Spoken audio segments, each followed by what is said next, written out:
He'll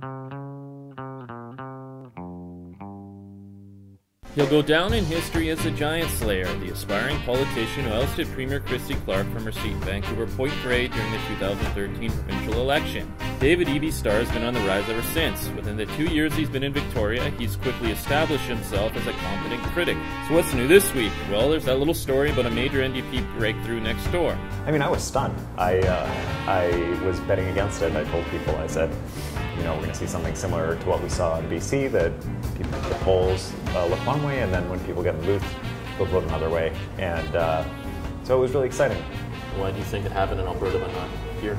I think that a lot of the lessons from the BC election were taken over to Alberta. There were a lot of folks who were involved in the BC election who went over there as well. And one of them was to give no quarter. You have to remind the voters about the record of the party in power, and that was one of the major failures of our campaign here. Was the polls were really good, and so the conversation was all about, well, what would you do if you were elected? What are the policies going to be going forward? It's an important part, but it's only half of the discussion, because the other half has to be, here's the reason why you want to vote the party that's currently in power out. Here's their track record, and that's something we didn't do. And I think that's something they did really, really well in Alberta. Among some journalists, Eby is jokingly referred to as the Rich Coleman of critics. This is because he has his finger in so many files. I asked him what stands out most for him. What I've found most interesting about all of this is the aspects, the very pervasive aspect of the provincial government, and the level of provincial government involvement in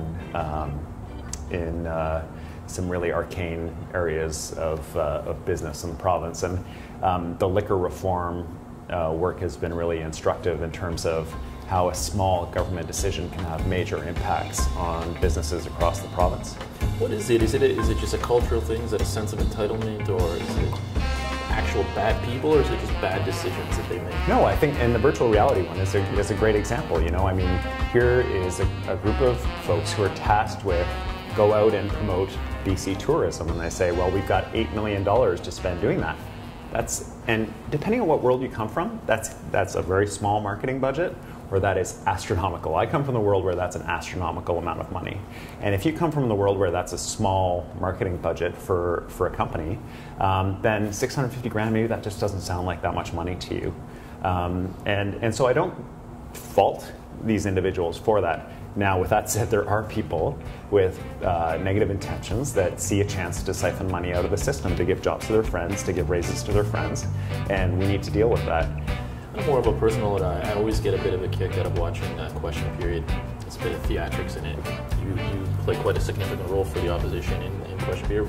What's that been like for you? How do you prepare for it? Is it a sense that, you know, we really got to pump this up? Coming into Victoria as a newcomer is really a big shock for a lot of MLAs that are newly elected on all sides, especially Question Period, because it is so theatrical, it's so disconnected from how people normally talk to each other.